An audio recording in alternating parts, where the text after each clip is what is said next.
When I say without food, water, or sleep, I just meant without water, without sleep. This is like a tongue twister. Like, try saying it 5 times fast. J is gay agenda, J is gay agenda, J is gay agenda, J is gay agenda, J is gay agenda. Ooh, I did it. Now I have a baseline. Now I have some competition.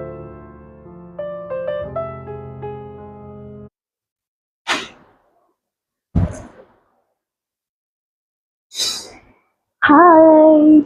Hello. It's really hot. It is really hot today. And I had a blood test this morning.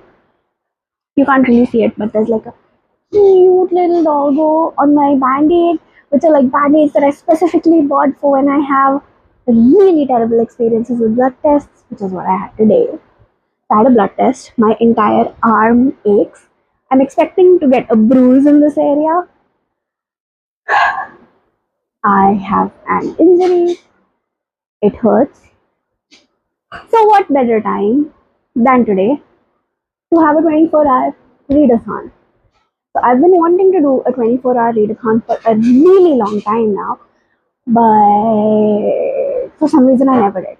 Also, I thought that a 24-hour readathon meant that you continuously read for 24 hours without food, water, or sleep, which not feasible, of course. And of course, I'm exaggerating a little bit.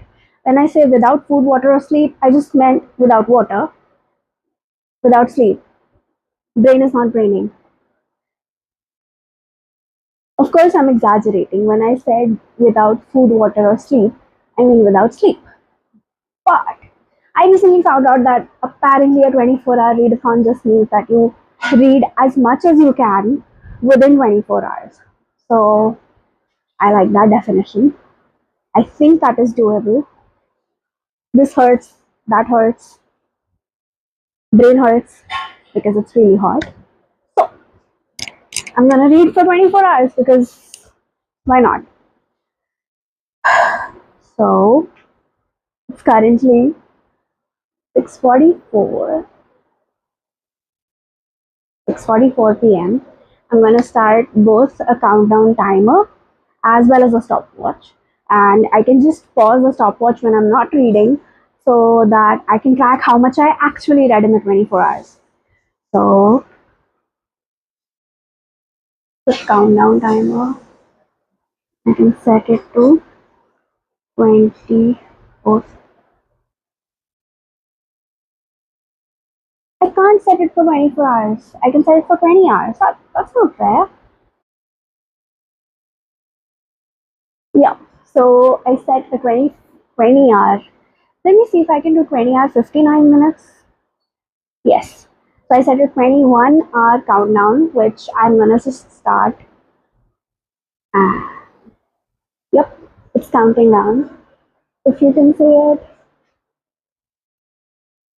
And we'll start a stopwatch as well. So I'm gonna start this now, and I'm gonna rush into my room and start reading. Oh my god, I forgot to tell you which books I'm reading from.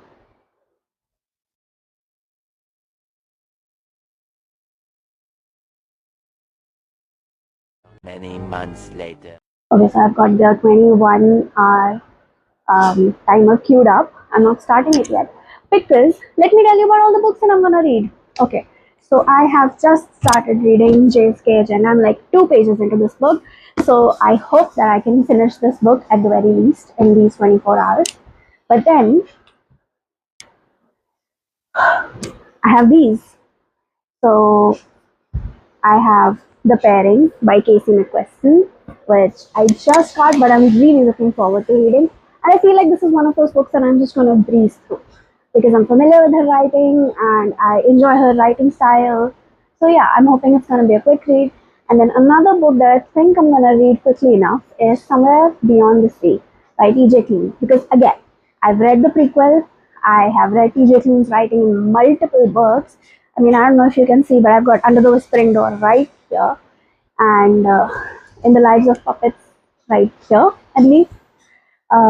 So this, and then finally, I have got Lore, not Lore Olympus, lower. So, yep, I'm gonna try and read these 4 books in the next 24 hours, but realistically, I'll be happy if I finish just one book. So, wish me luck and see you soon with an update. As for this, the timer, okay, let's look at the time again.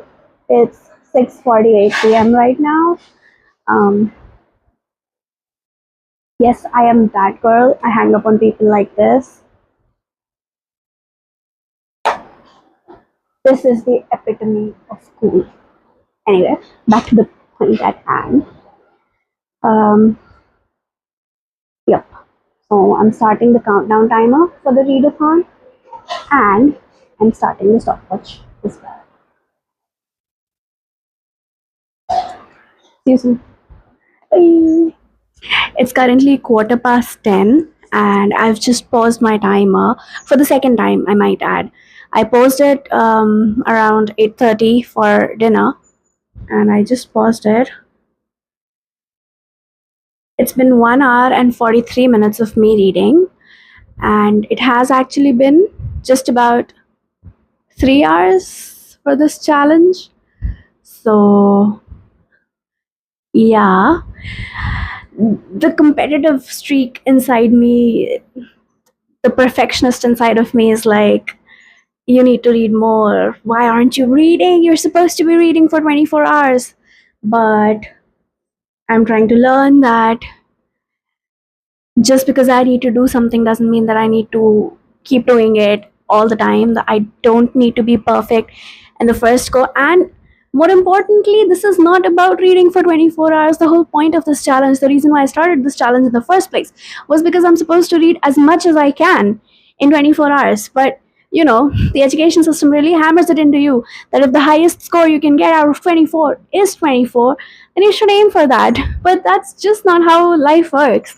So I think in some part this challenge is going to be about teaching myself that the way we were scored in school is not how the real world works, which at my age, late 20s, I probably should already know, but I don't. So we are where we are, man. But speaking of the book, I am about 150, 140 pages into Jay's gay agenda. This is like a tongue twister. Like, try saying it 5 times fast. Jay's gay agenda, Jay's gay agenda, Jay's gay agenda, Jay's gay agenda, Jay's gay agenda. Ooh, I did it. Anyway, so the thing is, Jay, our main character, comes out in his town. I think it's called Rivertown. In his small rural Washington town. Like, the town isn't even mentioned in the synopsis. I think it's called Rivertown. You can correct me if I'm wrong. And he comes out in his freshman year of high school, and by the time he's a senior, he has not met another queer person, not a gay guy, not someone who's bi, not someone who's a lesbian, nothing, no one else, not even like someone who's trans or anything. And he feels really isolated. He sees all his peers getting into relationships, dating, and having all these experiences that teenagers in America tend to do. And he feels really, really left out. And on some level, I understand. But yeah, so that's how he feels. And then he moves to Seattle and he goes to this new high school. And over there, it turns out that there are so many students like him, so many people just like him. From where I am in the book, he's already found someone he's got a crush on. He's flirted with a couple of people. He went to a drag brunch. So he's in a way immersing himself in the queer culture. He's discovering like his identity, his people, more like, and he's like not feeling left out for once in his life. And it's really sweet to read so far. And there's this one thing about him: he constantly makes lists. Everything has to be a list, like a list of rules, a list of ideas, and a list which is the title of the book, his agenda, his gay agenda. So in the beginning of the book, he talks about how he mostly explored online to read upon gay culture and all of that. And he said that the gay agenda used to mean something like the things that people wanted to accomplish or wanted to do. And so inspired by that, he made his own agenda, and he calls it Jay's gay agenda. And it has stuff on it like meet another gay person and hold hands with them, kiss them, and so on and so forth. And he's constantly adding stuff onto that list or modifying that list based on the experiences he has. So it's a little bit cute, a little bit sweet, a little bit quirky. He found a group of people who are playing this online game, which is like a Pokemon Go of sorts. Is called Digimals, where they have these digital animals and they're running around trying to find them, and these animals evolve into other animals. And he's having a cute little moment with the guy there. It's all so cute and so sweet and so heartwarming. And I understand that urge to belong, but he's currently torn because he promised his best friend he'd go back for this one festival that they always participate in, but it falls on the same day as his homecoming, where he hoped to take a date or find someone to go with. And I think that that is going to be the main conflict of this story. So yeah, I am already like getting a little bit nervous for him, for what he's gonna go through. But so far he's like a dorky, cutesy, lovable character, and the side characters are great too. Even the annoying ones have their own role to play. So yep, I am gonna read this further. I'm gonna actually take a break to do my nighttime routine and my skincare and everything, and then I'm gonna see if I can read for a bit. But then I'm gonna go to bed. I'm gonna try to wake up early to read. So I'll update once before I sleep. So fingers crossed that I actually do sleep on time instead of getting swept up in the book. Alright, see you in a bit. Hello. It's quarter to 1 a.m. I'm in my bed. I've been reading for a while now. I am 250 pages into Jay's Gay Agenda. He has checked off a lot of things off of his agenda while adding a few. And I feel like if I read further, everything is about to come crashing down. There's gonna be some sort of third act breakup, third act drama, if not a breakup. And honestly, I'm too exhausted to keep on reading. I've been trying to fix my sleep cycle and it is pretty late. I was supposed to sleep an hour and a half ago, but I just wanted to keep on reading. And since I'm done reading, I'll just pause my stopwatch.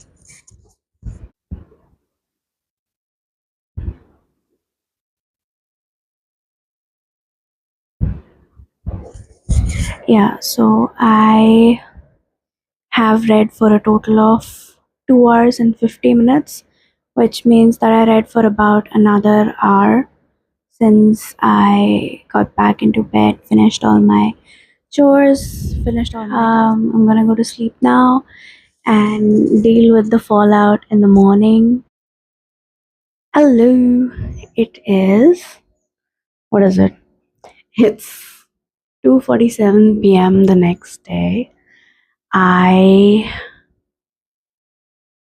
have finished reading Jay's Gay Agenda.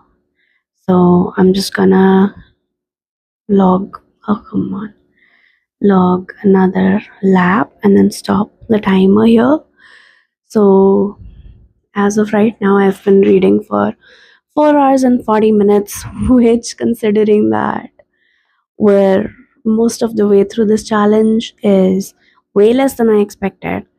But even that hour and a half of gap of me like staying up late to read instead of sleeping on time messed up my sleep cycle. I woke up really late today, and then I had some chores, I had breakfast.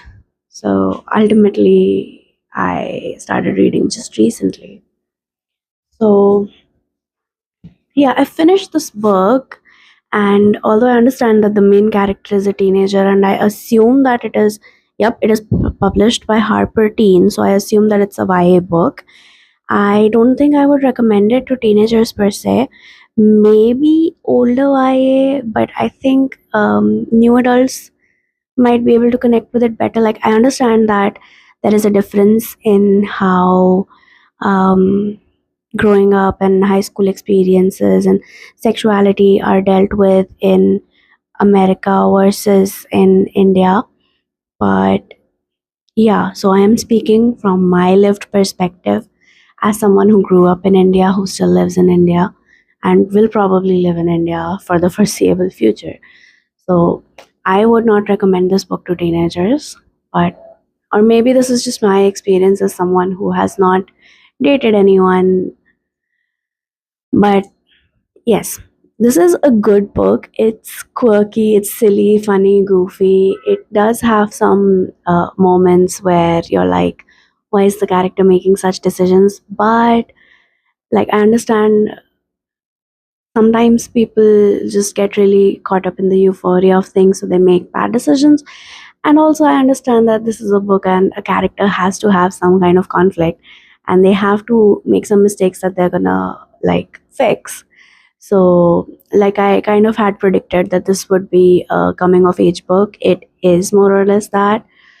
So, I finished this, and actually, the another reason that I didn't get around to reading until much later in the day today is because I received some news this morning that was not that great. So I was not in a great mood. And even as I was reading much slower than I usually do because I couldn't get my head into the book for the first like 50 pages or so.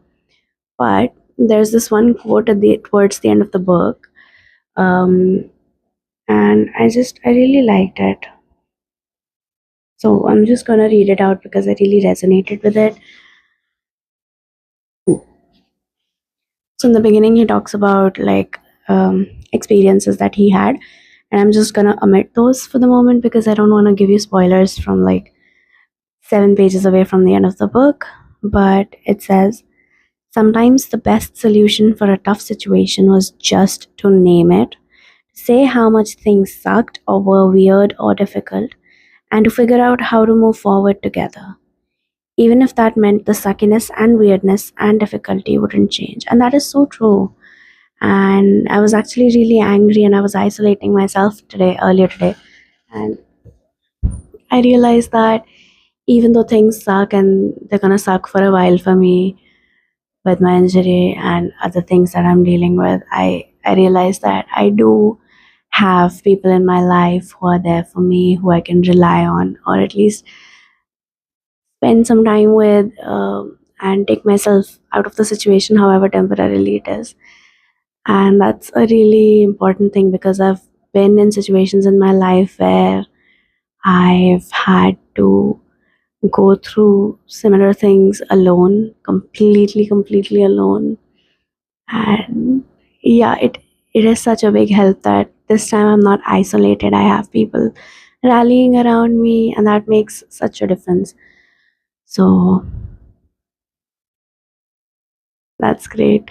This is what I really like about reading, and this is something that I appreciate about books is, and especially fiction books and stories. Like, a lot of people look down on people who don't read nonfiction or who don't read self-help, that we're just like indulgent readers.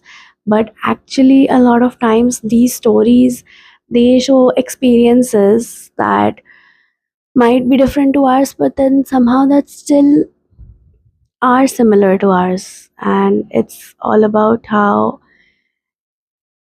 we can get inspired by these characters and somehow find things that even in different situations resonate with us and gather ourselves and just keep moving forward. And I love that. I love that I'm a reader, that I have this option, that I have stories to comfort me even when I have little else to look forward to. So that's the first book done. I've been reading for 4 hours and 40 minutes, like almost 5 hours. I hope I can read for 6 hours out of these 24 hours, and maybe the next time that I do this reading challenge, it would be better. But right now, I've paused the timer and I'm gonna go and have a little late lunch because I woke up late. And I'll pick up one of these books when I get back. See ya. That's a bit too loud, right? Hello. I started reading again. It's just been 20 minutes, but my reminder on my phone just rang. It's been 21 hours since I have been reading. Is it? Oh, it's 4 p.m. It's almost 4 p.m. And officially, I'm supposed to end this challenge in 3 hours, and hopefully, I can keep reading for the full 3 hours. So, I finished Jay's Gay Agenda and I have picked up The Pairing by Casey McQuiston. So, this was about two people who were dating and then they were supposed to go on some food tour across Europe. Wine and food tour. Yeah, it's a European food and wine tour. And while on their way to that tour, they break up. So both of them postpone the tour. And turns out that 4 years later, they both have the idea to take the tour at the same time. So they both run into each other on the tour again and they challenge each other to date the hot Italian tour guide, to sleep with the hot Italian tour guide first. And in fact, why stop there? Why not a full on European hookup competition? So, this is probably going to be fun. I mean, judging by this name right here, I do think that this is going to be a fun book. I doubt that I can finish it in the next 3 hours, but I hope I can at least get halfway if I can just read uninterrupted for a while. So I did just start this book. I'm on page 10. I have one concern, like, it's like a pet peeve. Like, now my brain is stuck on this detail. In the beginning, they are 22 years old, and then we have a 4 years later, and they're 28. It doesn't make sense to me, and I'm getting annoyed by this. So maybe there's some detail I'm missing, and hopefully it's not a mathematical error, because then I just won't be able to let go of this fact. So let's see. But otherwise, really intrigued, really into it. I do have Somewhere Beyond the Sea right here, and I had a bit of a debate with myself about which book I should start, but I just finished JSK Agenda, so I thought that I should read another book that is set in our world before moving on to a fantasy one, because then I can read Somewhere by the Sea and Lore instead of switching back and forth with the contexts. So, yep, The Pairing, and wish me luck. Let's see how much more I can read.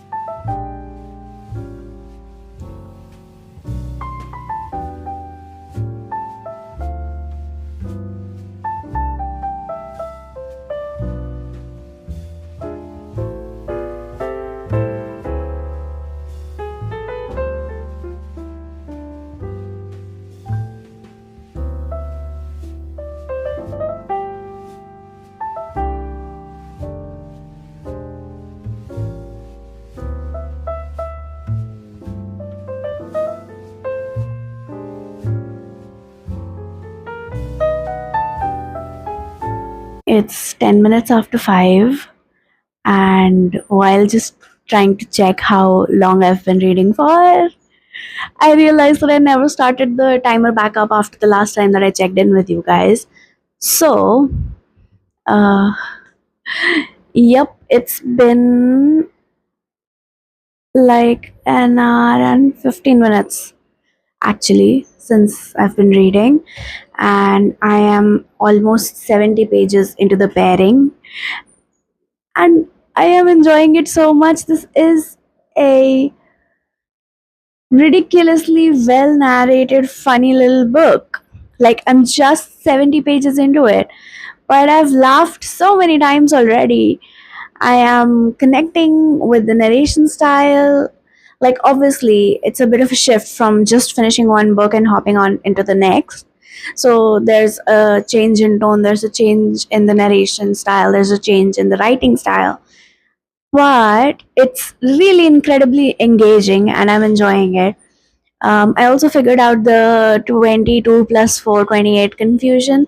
So in the beginning of the book, when they're 22 is when they like start dating, and then right before the breakup, it has been 2 years that they've been in the relationship, and then they break up, and then it's the time jump to 4 years later. So that's how. I am so glad that this thing was given, like, explained in the pages, like a little further in. Otherwise, I wouldn't have been able to get past it, and my brain would have been stuck on that. But maybe I would have, with how funny this book is. The other thing that I wanted to say was that, like, naturally, this is a book about a European food and wine tour, but there's it's everything is so descriptive, the flavors, the smells, every single thing that you would associate with food is really very well described, and it's like talked about in incredible detail. And just now I'm realizing that even in the beginning of the book, on the first page, when Theo describes their first kiss, it talks about what that kiss tastes like I think it's jalapenos and apricots because of what they've been eating and drinking. And yeah, it's a really like food heavy descriptive book, so that's interesting. Now, I am not a European, if you did not know. So a lot of these flavors and recipes are things that I've never had, never experienced. For example, in one of the courses that they eat in Paris, they have something that's like a snail that's filled with garlic butter. I'm a vegetarian. I've never even had like chicken, so the concept of someone eating snails is a little far fetched for me. But I know that like escargot is a thing that people do eat snails, that people have very varied culinary experiences. And so that's something new that I'm reading in this book. Like, I'm not opposed to it, I'm just saying that it's something quite different than what I've grown up with or experienced or seen. So that is interesting. It is 5 p.m. and now I like have to manually add the time to my timer, and we have a couple of hours to go. I don't think I'll finish this book in that time, but perhaps I'll get like 200 pages into it. So wish me luck. See ya. It's 9:30 p.m., like almost 9:30, and I had a bunch of chores. I had my dinner. I had some calls lined up, some of which are still pending. So I couldn't find time to shoot once I stopped reading for this challenge. So I managed to set another timer and use that timer to run the stopwatch for the amount of time that I lost. So what we're seeing here is now an accurate description. There. I read for a total of, like, look at this one, all right, 6 hours and 21, 6 hours and 45 minutes is the top one. Wait, yep, 6 hours and 45 minutes, and I'm just gonna round that to 7 hours because I have been reading for the past while as well, just because I'm really enjoying the book. So in my 24-hour readathon, I read for 7 hours, which is less than a work day, to be honest. And I'm feeling a little disappointed with myself, but I also understand that the point of the challenge was to read as much as possible and not the whole 24 hours through. But I'm still like conflicted about this. I was hoping to get a 24 hour of 24 on this 24-hour reading challenge. So, but this actually like gives me room to grow, to improve. Now I think I understand some places where I could have saved time or scheduled them in such a way that I could have made more time for my reading, and that like gives me inspiration to try this challenge again and to figure out like work out the kinks and figure out a way to read more and more. So that is great. Speaking of reading, I managed to get about 100 pages into The Pairing by Casey McQuiston. And again, like I just told you guys, I really am enjoying this book. It's hilarious. It's all food related fun. And so far, we've had two characters who have had quirky names, like two characters with like a very small role. One of them was Baguette Husband, who has directly been referred to as Baguette Husband, and there's also Fruit Wife. So it's just quirky in the most funny way, and I'm enjoying it. I hope that I can finish this book over the next few days, and if not, then maybe we'll just have to do another 24-hour reading challenge where I read for more than 7 hours at a stretch.